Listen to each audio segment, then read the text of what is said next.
বালুরঘাটের 16 নম্বর ওয়ার্ডের বিবেকানন্দ পল্লীতে সোমবার মধ্যরাত্রিবেলা আগুন ধরে একটি বাড়ি পুড়ে যায়। আগুনে বাড়ির অনেক জিনিসপত্র পুড়ে যায়। খবর পেয়ে দমকল ঘটনাস্থলে যায় এবং দীর্ঘ 2 ঘন্টার প্রচেষ্টায় আগুন আয়ত্তে আনে। এদিকে ঘটনার খবর পেয়ে মঙ্গলবার ঘটনাস্থলে যান বালুরঘাটের বিধায়ক অশোক কুমার লাহিড়ী ও পৌর কর্তৃপক্ষ। পৌরসভার পক্ষ থেকে বাড়ির মালিককে কিছু সাহায্য দেওয়া হয়। রাতে লাইন থেকে বাইরে আসছিলাম, মোবাইল চার্জে বসানো ছিল, মোবাইল বাস্ট হয়ে টিভি বাস্ট হয়ে সিলিন্ডার ছিল, সিলিন্ডার বাস্ট হয়ে আগুন ধরে গেছে। কি কি ক্ষতি হয়েছে?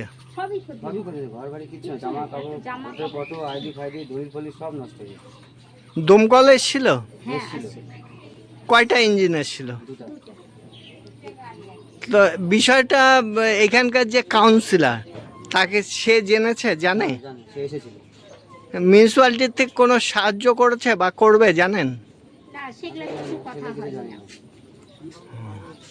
দাদা আপনার নাম? মনোজ মন্দির। এটা কোন এলাকা? বিবেকানন্দ পল্লী। Thank you. তো আমি যাই কবল বিছানা করে ঘুমাতে গেছি, তারপরে আগুন আগুন বলে চিৎকার শুনে আমি বাড়িতে বের হয়ে দেখি যে আগুন দাও দাও করে উঠছে, উঠে আমাদের বাড়ির দিকে ধাওয়াচ্ছে। তখন আমার তো কোনো ইয়ে নাই, তখন সমানে জল দিতে দিতে আমি তো অজ্ঞান হয়ে গেছি।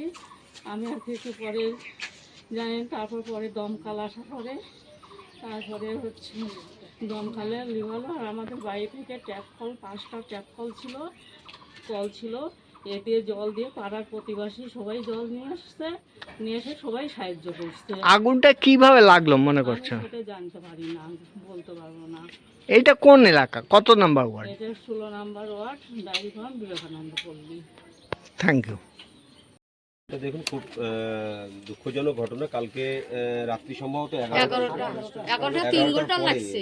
আমাকে এই ওয়ার্ডের যিনি কাউন্সিলর রয়েছেন উনি আমাকে ফোন করলেন যে ওনার ওয়ার্ডে চিত্তরঞ্জন মল্লিক, ওনার বাড়িতে আগুন লেগেছে। তো সঙ্গে সঙ্গে তৎক্ষণাৎ আমি ফায়ার ব্রিগেডের সঙ্গে কথা বলি এবং ফায়ার ব্রিগেডের ওনাদেরকে পাঠিয়ে দিই। ফায়ার ব্রিগেডের যারা আধিকারিক ছিলেন তারা এসেছিলেন। তো খুব শর্ট সার্কিট থেকেই সম্ভবত হয়তো আগুনটা লেগেছে, তারপরে সিলিন্ডারও বাস্ট হয়েছে। তো খুব বড় একটা দুর্ঘটনা থেকে পাড়া প্রতিবেশীও বেঁচে গেছে। তো দমকলের তৎপরতায় আগুনটা নিয়ন্ত্রণে এসছে। বেশ কষ্টসাধ্যই বিষয় ছিল, তো তারা এটাকে কন্ট্রোল করেছে, নিয়ন্ত্রণ নিয়ে এসেছেন। আমার লোকাল যিনি সহকর্মী কাউন্সিলর অভিজিৎ শাহ, উনি তাদের পাশে ছিলেন। এবং পরবর্তীকালে আজকে আমরা বালুরঘাট পৌরসভার পক্ষ থেকে আমি এসেছি লোকাল কাউন্সিলরকে নিয়ে, যে তাদের পরিবারের পাশে কিছুটা আমাদের যতটুকু কর্তব্য সেটা তার পাশে দাঁড়ানোর জন্য সেটা আমরা করছি। আরও যদি কিছু প্রয়োজন থাকে তার সেটাকেও জানাতে বললাম, তো যাতে ওনার কোনো অসুবিধে না হয় সেই দিকটাকে দেখার জন্য সেটা আজকে আমরা করার জন্য বালুরঘাট পৌরসভার পক্ষ থেকে আমি এসেছি। Thank you. আপনার নাম দাদা? আমার নাম অশোক মিত্র, পৌরাধ্যক্ষ।